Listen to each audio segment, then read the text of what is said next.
Step right up and join the most vibrant circus community in the world, circustalk.com.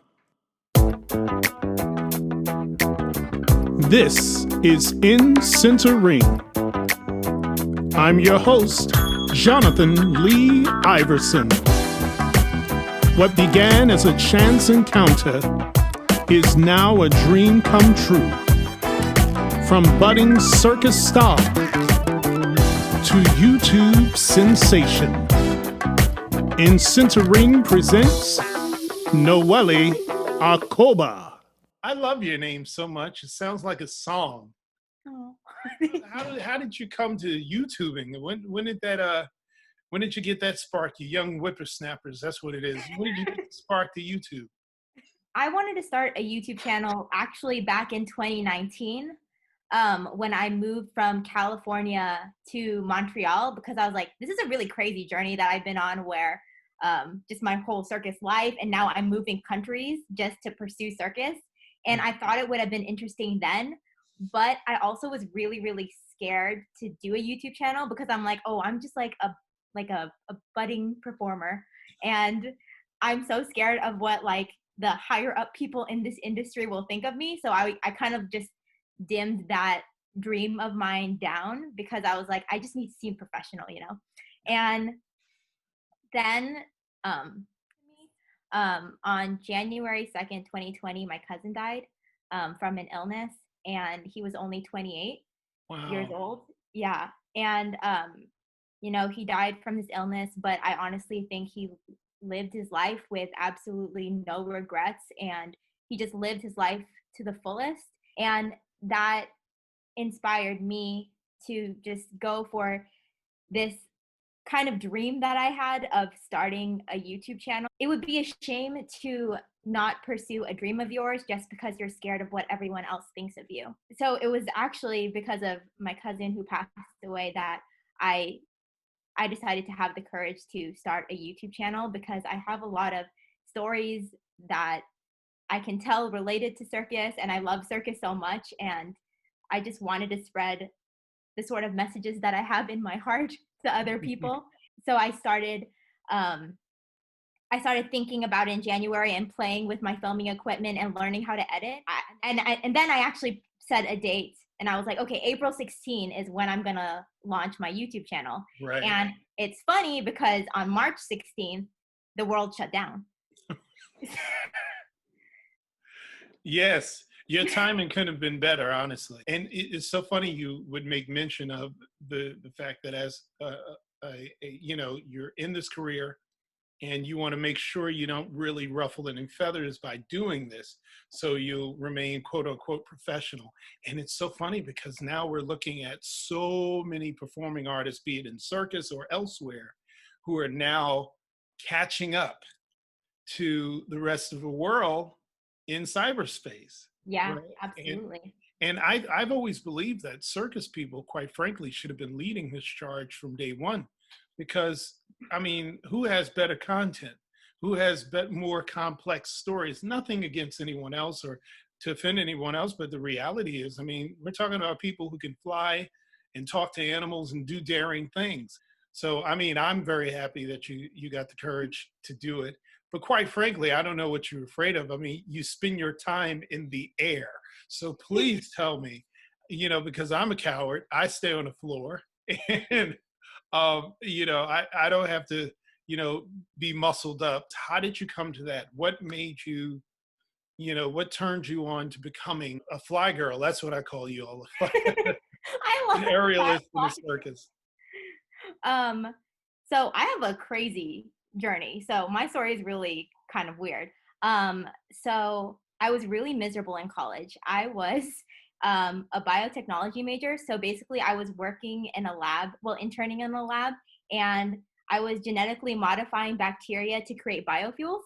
And I spent all my time in a lab, and I was like, well, I guess this is the rest of my life. I'm just going to be in this lab and, you know, just not talk to people. And I'm really, really miserable. So maybe I should get a hobby. Oh. So then I like took up yoga, but it doesn't have that same, so when I was a figure skater, there's just something about just doing crazy tricks and really loving something. And I knew I didn't want to go back to figure skating, and yoga didn't quite do it for me. But I was on Instagram and I found something called aerial yoga, and I was like, ooh, that looks kind of interesting. But what I didn't realize is that I would sign up for an aerial silks class, which is very different from aerial yoga. And so I signed up for this silks class, and I was horrendous. Like, I was really, really bad. I couldn't like climb. I didn't have any strength or anything. I couldn't invert. I couldn't do anything. I was horrible.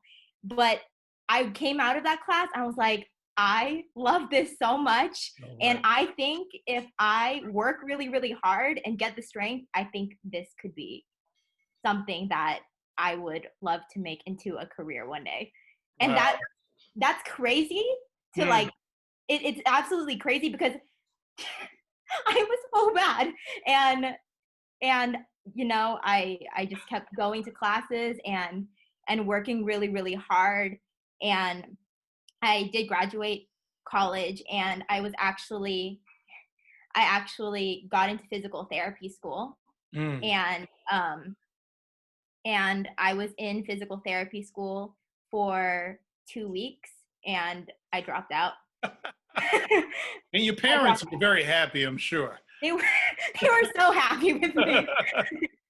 No, and I deferred. So that's a little, right. If anyone else cares about dropping out of school, defer first. Right. Defer to have like a backup plan, you know, but I knew I wasn't going back.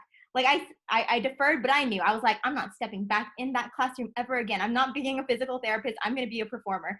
And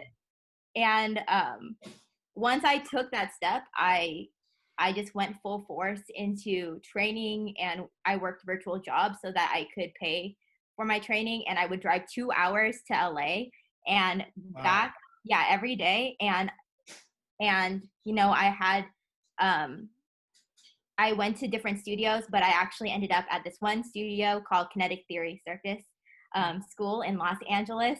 And that school, I was actually part of their apprentice mentorship program. So I was part of their troupe, and they taught me not just how to be an aerialist, but how to work in an ensemble. And it really gave me a good foot in the door. And they came to bat for me because they just, I did have financial aid. Like, I had help from them, so I could train and I could work for them and train. And it was just one of the nicest things that anyone has ever done for me. And I had a coach, his name's Eric Newton, and he was in Quidam to have that coach who just believed in me and invested in me, and just like would go overtime on his lessons, who would call me up and be like, hey, Noeli, I thought of a trick. Let's try it. I have a vision for you. And just having someone who just like invested in me like that made me believe that I could be a performer. And when I got out of that program, my career kind of took off. What was it about figure skating that you were able to maybe pull from, if you did, to translate into aerial arts? So I think for figure skating, what translated between figure skating and circus is really my style. So as a figure skater, I was very dynamic, and I was very quick and fast. They used to call me Speedy Gonzalez when I was a young figure skater. And that sort of same dynamic movement is what brought me, that same dynamic movement is what I brought into rope. And that's how so I think that sort of style is brought into rope. I definitely didn't get explosive and dynamic moves and things like that. Yeah, exactly.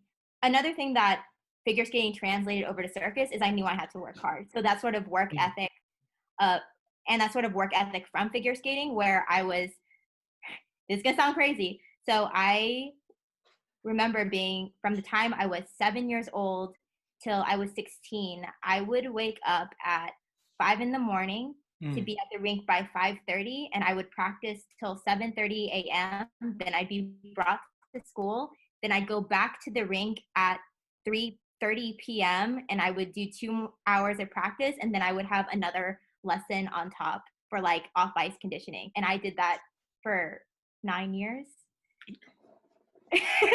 and and then I quit at 16 because I was like, I need to have a life. I'm a teenager. So, well, at least you already had the work ethic for Circus.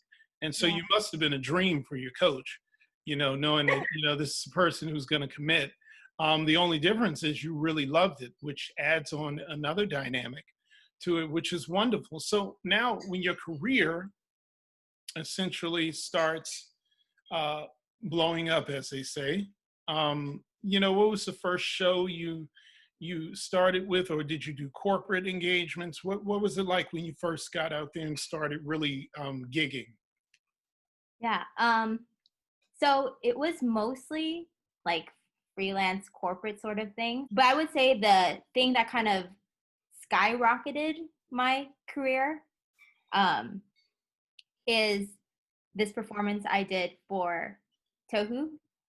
It was actually September of 2019, so it's not really that long ago, but I think that's where I started to get my name more out there, where people started to recognize me and people started to reach out to me. Right.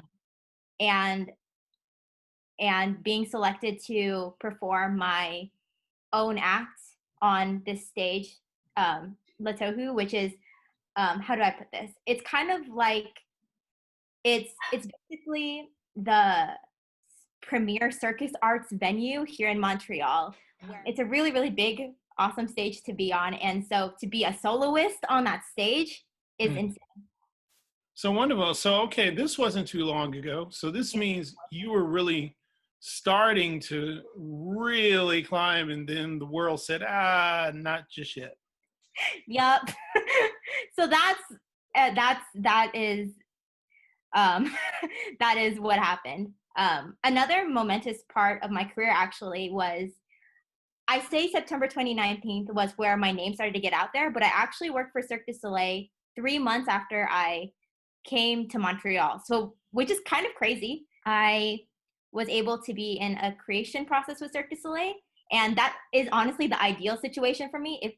For me, my dream from the beginning was to work for Cirque du Soleil in a creation process, because I know you have more creative freedom that way.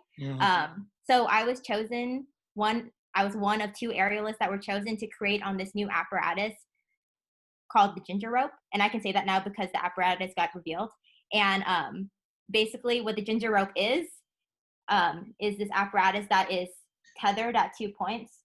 So it has the potential to like be really tense, and it has the potential to be like loose like a regular rope. But basically it's a lot of like spinning and orbiting. I was like spinning around for like 4 hours a day, and it was a lot. and I was able to create an act with the other aerialists, and we got to show it to directors and other people within the company. So I thought that was really, really neat.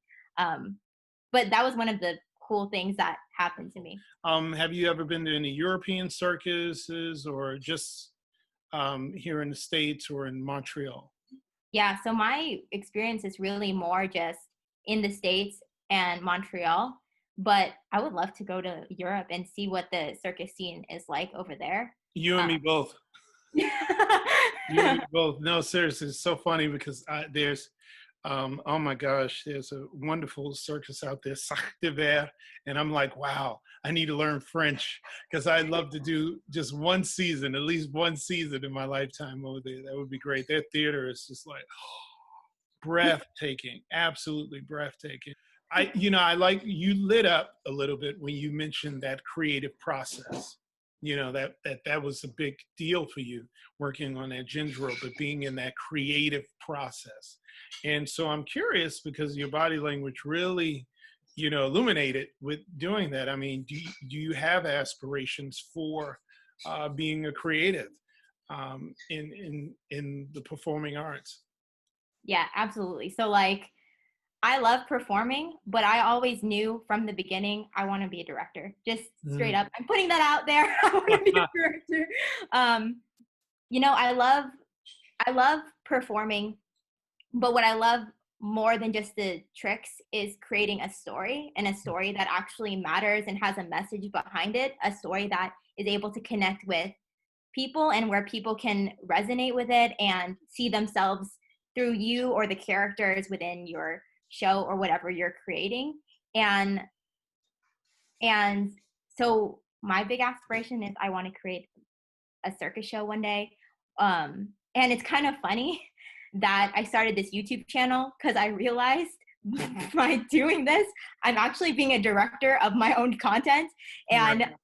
and I didn't realize that when I first started, but now I realize that the voice that I have and the messages and the stories that I have in me, I can now create and put out there on my own without having to rely on a company, which is really, really cool and empowering and also very, very scary. Yeah, absolutely. Because you always want, as you said, you're wondering, how is this going to translate to potential potential casting directors or executives who may or may not bring you on for your services. Speaking of which, one of your more popular videos, probably the most popular, set off a chain of events, and it was wonderful. We found it. I forgot who shared it with me, but you addressed the issue of race in the circus in that video, and it really sparked this fascinating conversation online. So, tell me about your process in, first of all, creating a video. What were the? I'm sure you had some, trepidation in doing it. Oh yeah. Yeah, I'd love to know what that process was like for you, and what made you finally said, "Look, I'm going to just put this out here." Yeah. So from the very beginning, I wanted to talk about diversity in circus. This was actually a video I wanted to create from the very beginning when I was really considering creating a channel. So this was January 2020 when I was putting this YouTube channel into motion. I knew I wanted to do a diversity in circus and that there is a lack of it video. But just with my own experiences of being in circus and just witnessing microaggressions and tokenization and cultural appropriation, I and seeing all of those things passed over, just kind of glazed over, I felt that no one would listen. Honestly, Mm-hmm. I felt that nobody would care about this video and understand how much it affects me and other people of color, especially when it comes to casting, which is my main concern as a performer, getting cast. And when and so when George Floyd and so when George Floyd died and the whole world was in an uprise about it, which is very rightly so because Right, of course. um, when the whole world was in an uprise, I realized that people are listening now. Mm-hmm. People are acknowledging that there is systemic racism and that there is racial inequality in this world. And I knew I had a story to tell, and I knew that I faced racial inequality within circus. Um, and I made an act about it. Well, partially, it's my act is about sort of the obstacles that I faced pursuing circus, but it does touch on racism and sort of this look that everybody wants in the circus world, at least in my experience as a female aerialist. And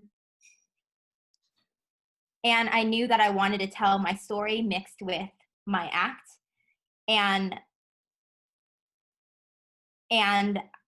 because of that movement and because of specifically the Black Lives Matter movement, I had the courage to speak up about it. But even when I had the courage to speak up and create this video, I still had trepidation because I wanted the main focus to be on the Black Lives Matter movement. Like, honestly, that is what matters right now. That is the big issue at hand. You didn't want to feel like you were interfering or centering yourself. Yeah. I didn't want to feel like I was centering myself. But I also knew that in my little corner of the world, in my circus world, there is racism going on and no one's talking about it. So I actually reached out to other people of color and I asked if putting my story and my experiences as well as my acts could help in this situation, at least within the circus world, my little bubble. And all of them were very encouraging. Actually, one girl that I spoke to said, you should also put in the changes you want to make in the circus world. So it's not just your experiences and your act, but also what can we actually change? And I was like, ooh, that's a really good idea. So shout out to Gina. It's interesting that you had a consideration like you didn't want to take away from, but what we're finding out now is it actually only added, because now, as you've done, as so many performing artists have done, you see a lot of performing artists participating in online forums where they're expressing their experiences within the performing arts world. Have you experienced any backlash from coming forward like this, doing the forums and doing your video? So it's really, really interesting. I had an overwhelming amount of people that supported me, and I had an overwhelming amount of people that said, you know what, this is an issue. I recognize it, and I'm listening. And that to me blew my mind. What's interesting though is that all of those people are fellow peers of mine, like artists, coaches, studio owners. Mm-hmm. And the people that did say, a look matters. An aerialist should look like this, a acrobat should look like this, and a flyer should look like this.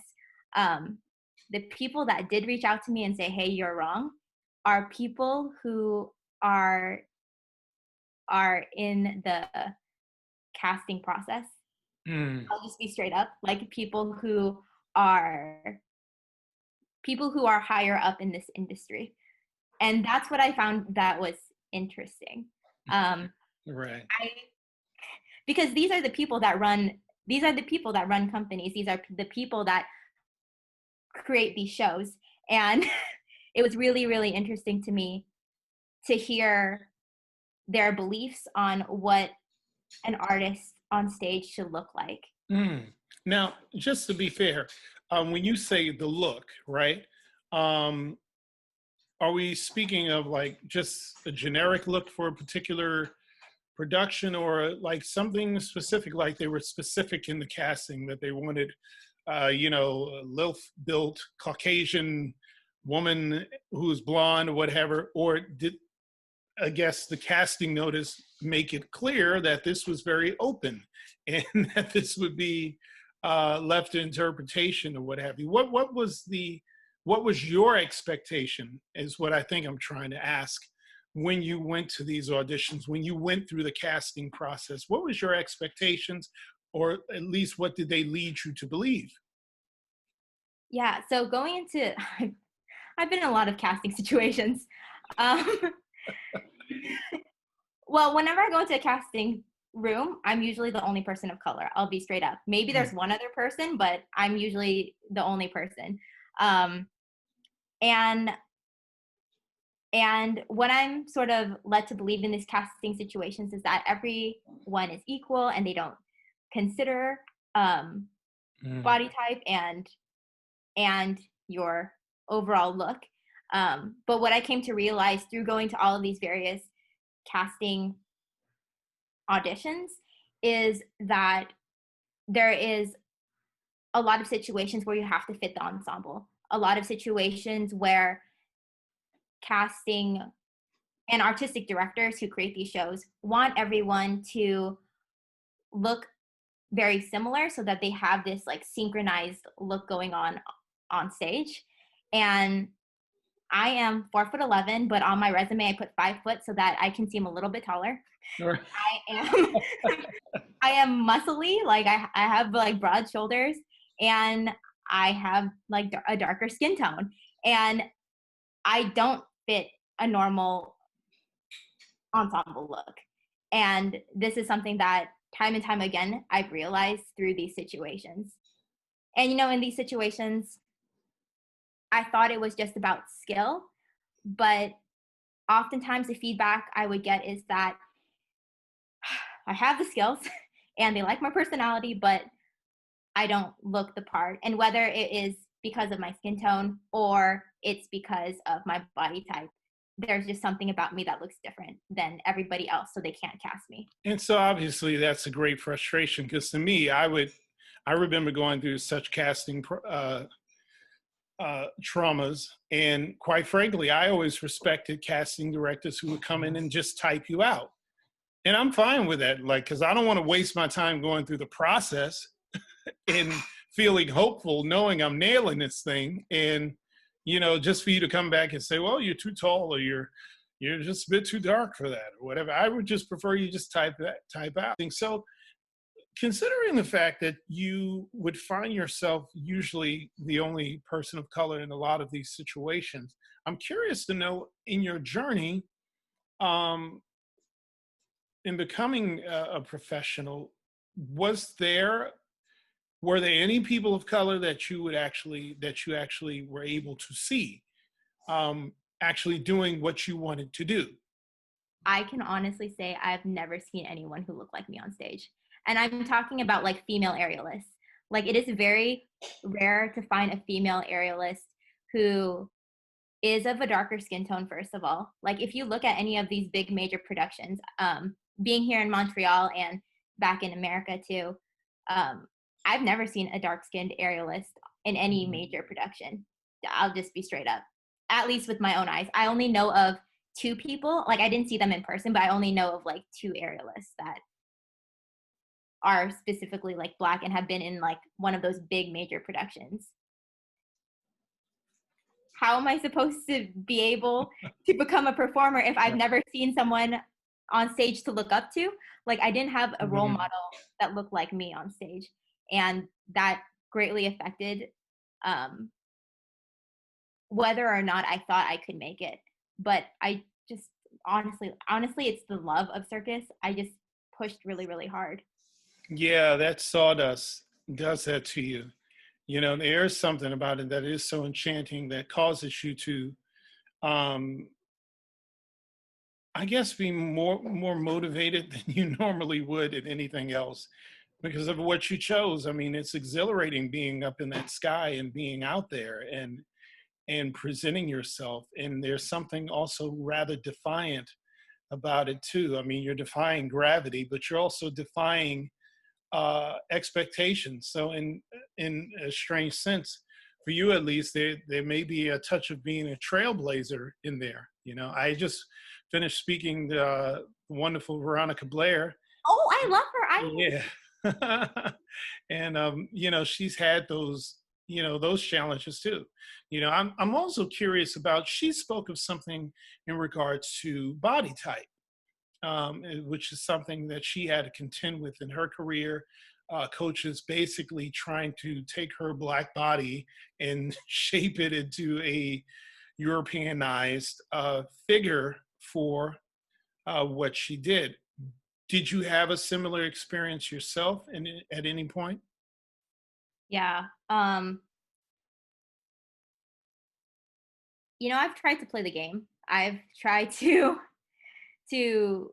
lose weight and go on diets so that I can get more petite, so that my shoulders can shrink a little bit more, but still make them strong. I've tried to get those little toe points. I forget what they're called, but those toe point stretchers so that my toe point can be really, really, really nice. And I've tried to achieve this line that I know I'm not going to be able to have. Ever Um, elusive line, man. yeah, the elusive align. I know in the panel discussion we had, we talked about the Eurocentric line. Mm. And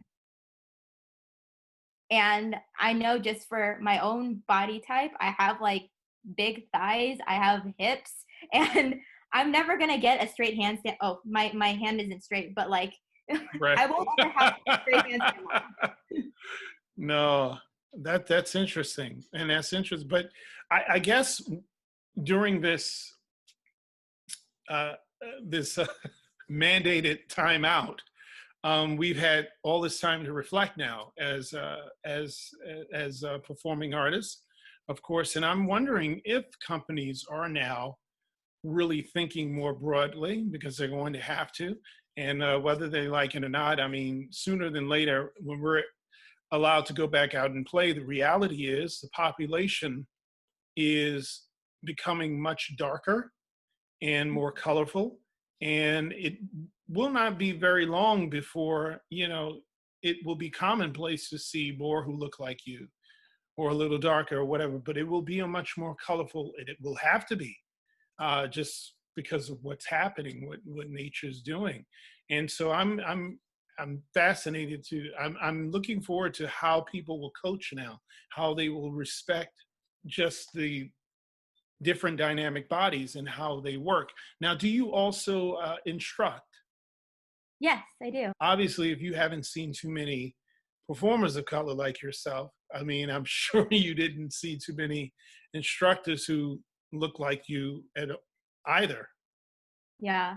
Well, I actually in LA I used to coach with um another person of color, but yeah, that's about it. At least at least in my experience. I know there are other circus artists of color out there, but meeting them in person, I don't really see it in a training space usually. Mhm. And I went to a big city to coach a workshop, and one person came up to me and was like, "Wow, there are not a lot of people of color who instruct around here. I'm so glad you're here." And I was like, "This is a big city. This isn't like Yeah. a little suburban area. This is like this is a big city. I don't understand why there aren't more people of color within your studio." And I it blew my mind. And just in these different situations that I'm in where I do give workshops in different places, it's always the same where a person of color would come up to me and say, "Hey, it's really refreshing to see." My fear has always been like as the popularity of circus grows in the fitness studio, so to speak, Oh yeah. that it will become sort of elitist and snobbish, which is what you don't want it to become. I want it to be like boxing, where it's sort of open to everybody, and it just weeds out the pretenders from those who are serious. I think the work itself, circuits itself, has that magic about it. I've been really curious about you wonders during this time. How do you stay in shape? How do you stay creative? How do you keep yourself limbered up for when we're allowed to, again, break out of here and get back to what we are? How do you do it? Yeah. So I bought a pull-up bar. And that is what I've been using to stay in shape, doing a lot of pull-ups. But then I broke both my doorways with You my got pull-up bar. strong. All right, all right. And so I can't use my pull-up bar anymore. But then I decided to do a bunch of at-home workouts, like doing cardio, doing ab workouts, um, just trying to stay in shape, and also creatively just doing like improv dance sessions is another thing that I like to do, Right. just so that I can keep that creative flow going, so that when I'm in the air I can still move the same way that I did beforehand, Mm. so it's not too unfamiliar. Yeah, and do you do this every day, every other day? What's your schedule like? Yeah. So I have to admit, I've been really diving into my YouTube channel. So like a lot. And so for working out, it's usually just the normal like 5 days per week, Okay. like The in the normal like morning. 5 days per week. You're talking to a very lazy man. I mean, that's, it's like, oh, the normal 5 days per week. Yeah, I'll be happy if I get out with two. And what are your plans for the future? I know you want to be a director of sorts. You want to have your own company. You want to create your own works. Is that what we're looking at more so later on? Yeah. So I definitely want to be an artistic director. I want to create my own company. I think that there aren't a lot of people of color in the circus industry that are in that sort of realm where you shape a company. Is that something you want to start looking toward immediately, or do you still have some bucket list stages or companies you would like to share your talent with before you say, okay, I'm going to taper it back as a performer somewhat, or maybe have a mix of things where you're a creative director, artistic director, you're still YouTubing and influencing, and you're also still performing. Do you want to do all three, or do you find yourself phasing out into where you'll be a full-time creative and executive, of course? And of course, I think you're going to still keep your virtual life. um, I, if you asked me that question pre-COVID-19, I would have said I want to be a performer for a company. Mhm. But because of COVID-19, because of reflecting, because I started this YouTube channel and I'm a director of of my own content, I realized that where I can bring more use into the world and the thing that I have to offer to the world that can actually bring value to people is if I create something of my own. And you know, I do think there is a lot of people hate like virtual performances and virtual shows, but when I created that the video about my experiences in racism and I brought my act into it and I melded this storyline together, I realized that there is more opportunity in virtual circus shows and virtual circus related content than I thought before because of number one, the reach. Like I got people from Switzerland watching because I checked my analytics. Like people from Switzerland and like and in Europe and in Australia watched my video. Like That's awesome. it's crazy. Yeah. I just feel that there is potential for a virtual lens. Like nothing Mhm. can really take away from the beauty of live performance. Of course. But in the state that we are in, especially with a pandemic, um, and looking toward the future, I think melding circus and virtual and I think I think having circus through a virtual lens is going to be essential to grow a company. I Um, agree. I agree. Okay, so let's say Noeli Acoba, your dream, your actual ideal space for you. Coming out of this, what is most ideal for you? What do you want to see for your place in the circus world and just the circus arts world in general? What is your ideal vision for it? I didn't get into circus because I thought it would bring me a lot of money or anything. I got into circus because it's my heart and it's my soul and it's the best way that I know that I can express who I am and all of the stories that I have to tell. And I just hope for a more equitable circus. Mm. I hope for a more equitable circus, both as an audience member and as a circus performer. How amazing, you step out there on faith with this dream of yours and you just don't know where it's going to take you. You have no idea where it's going to take you. Yeah. That was the craziest thing about creating my YouTube channel is I thought that no one would take me seriously as a professional in this industry.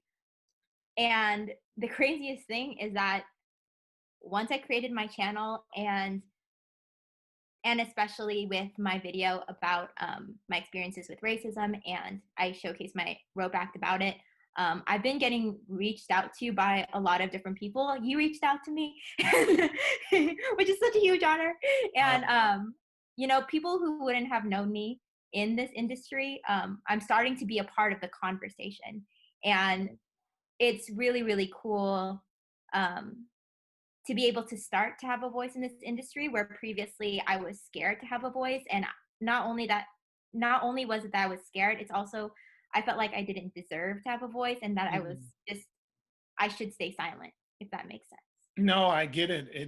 It makes sense. I'm glad you didn't.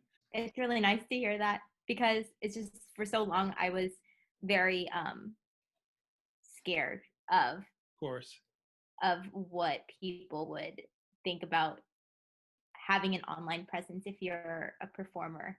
And so that's really, really nice to hear. No, of course. I think a lot of people were just, it's like you all mentioned in the forum we had, where there's that fear of speaking up. How will this have an adverse effect on my career, on the thing I love to do? And what you're finding out is, it's amazing, as the elders used to say, tell the truth and shame the devil.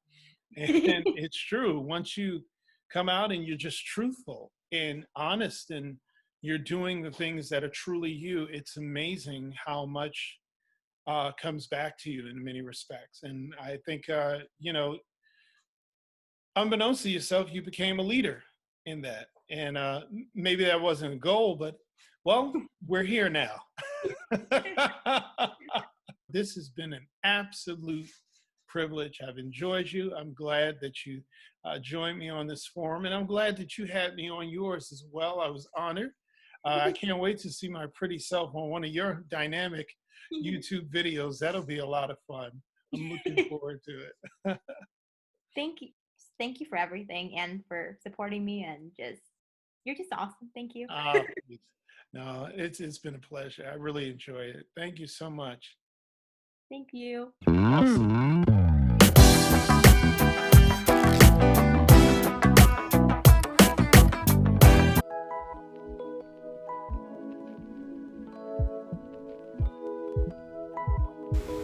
Hi everyone, my name is Sierra Rhodes Nichols. I am the founder of CSAW, connecting circus students around the world. I started CSAW 2 years ago with the hopes of helping circus students find the schools right for them. We're now expanding CSAW to help provide other types of resources, and this is our first adventure into fundraising. So help us raise $15,000 to create micro grants for U.S. circus artists of color. CSAW wants to be sure to center people of color in this campaign, so thank you to the artists who have volunteered their time and support to be featured in this video. The artists you see here are amazing circus artists whose work we want to promote and amplify in our fundraising efforts. This fundraiser is a call to action for the circus community. As we recover and rebuild our art form, we need to provide resources and pathways for representation in circus. Funding for circus in America is sparse, and CSAW wants to help pave the way for more financial aid in circus as a whole. These microgrants will be available for U.S. circus artists of color to pay for circus education, shows, videos, or anything that fits the application criteria. Thank you for your time and support. I started this fundraiser with CSAW team member Kevin Flanagan. We realize that in the fight for social justice, mistakes will inevitably be made. So please feel free to ask questions, raise concerns, or call us out on any platform. Instagram, Facebook, or email us at csawcircus@gmail.com. Help us raise $15,000 to create a more representative circus community. Donate now and tell a friend. Thank you.